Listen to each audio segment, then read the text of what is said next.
Ni inkuru ikomeje kuba yaca ibintu mu gihugu cy'u Rwanda mu karere ka Rubavu, aho umwana w'umunyeshuri yari agiye gukora ikizamini cya leta ndetse yagera mu kizamini agahita apfa bitewe n'uburyo yari amaze kuba yafungura ikizamini cya leta ndetse cyanesa mu mwaka wa gatatu w'amashuri abanza. Umwana ufite imyaka 16 rero muri aka kanya niho bibashe kuba byaba aka kanya, reka tubashe kuba twabasobanurira mubashe kuba mwasobanukirwa n'aya makuru ariko basha kuba yaba mu gihugu cy'u Rwanda muri aka kanya. Nge wumva ni Didier usanzwe ubahiriza amakuru kuri YouTube channel bita The Brown Entertainment hamwe na Inazb.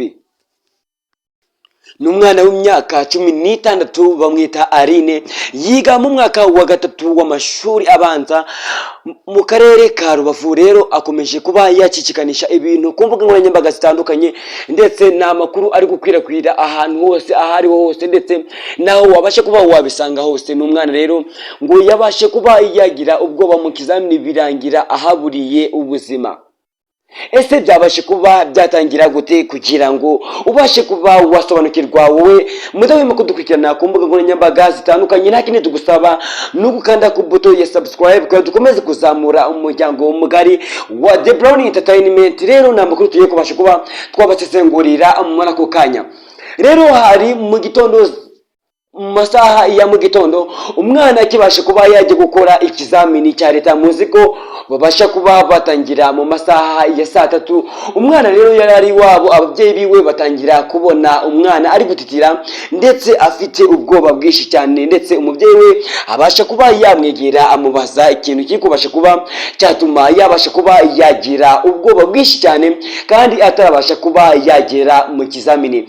Umwana abwira umubyeyi wiwe ati mama ndi kumva mfite ubwoba bwinshi cyane kubera ko ibizamini byose nabashe kuba nakora byabashe kuba byananira. Iki ngiki rero akaba ari cyo ndi kumva nashaka kugira ngo mbashe kuba nagitsinda nkacyuzuza bitewe n'uburyo yari yize cyane ndetse amaze icyumweru ari kubasha kuba yasubira mu masomo ndetse mu isomo rimwe kandi yari risigaye riri kubasha kuba ryamunanira ari ryo bita physique.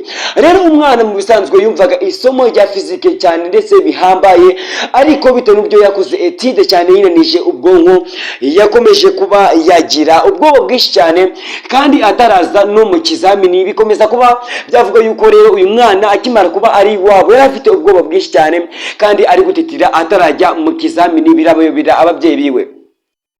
Bakimara kumubaza rero yaje kubabwira yuko agiye kujya mu kizamini kandi ari buze kuba yagitsinda muri ayo masaha. Ababyeyi be baravuga ati mwana wacu rero genda ujye mu kizamini. Umwana ajya mu kizamini ajya gukora, ariko muzi ko batangira mu masaha ya saa 3 kugira ngo babashe kuba bakora ikizamini cyane bitewe n'uburyo kiba cyubashwe kandi kiba gifite umutekano uhambaye mu gihugu cyacu cy'u Rwanda. Rero umwana wacu abaragenda ajya gukora ikizamini. Akimara kugera mu kizamini muzi ko babaha iminota 30 zo kubasha kuba bakwitekerezaho ubwabo kugira ngo babashe kuba bakora ikizamini, babashe kuba bakwitekerezaho kugira ngo babashe kuba bagitsinda muri ayo masaha. Rero buri wese akabasha kuba yakwigenzura ndetse abarimu b'abahanga bakabasha kuba babagenzura neza ngo barebe niba ikizamini bagiye gukora biteguye, ndetse bakabasha no kuba babasaka kugira ngo batabasha kuba hagira uwibesha akabasha kuba yakora imico mibi yo kubasha kuba yakopera.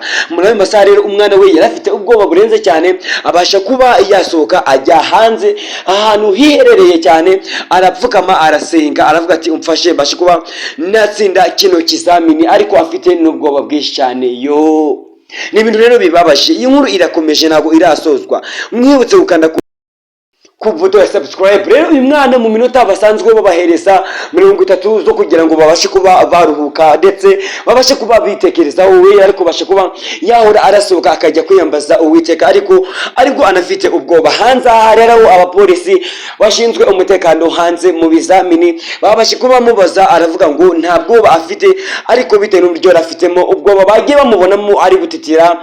Nibyo bintu byakomeje kuba byabatungura ndetse birabayobera, nuko maze birangira bazanye ibizamini. Amasaha y'ikizamini abashe kuba yatangira, ariko umwana ubona ko anagifitemo akantu k'ubwoba. Mbibutse ngo ntukagire ubwoba igihe ugiye gukora ikizamini, kuko ugomba gukora wifite icyizere bitewe n'uburyo byose bishoboka, kandi ukajya wirinda ibintu byo gutekereza kure, kuko iyo wize bigaragaza icyizere cyo uri cyo wowe uri bubashe kuba wakora. Rero bakimara gufungura ikizamini, umwana akimara kubona ikizamini bitewe n'ubwoba yari afite, yahise ahita apfa bitewe n'uburyo yafunguye ikizamini agasanga ntabwo agishoboye.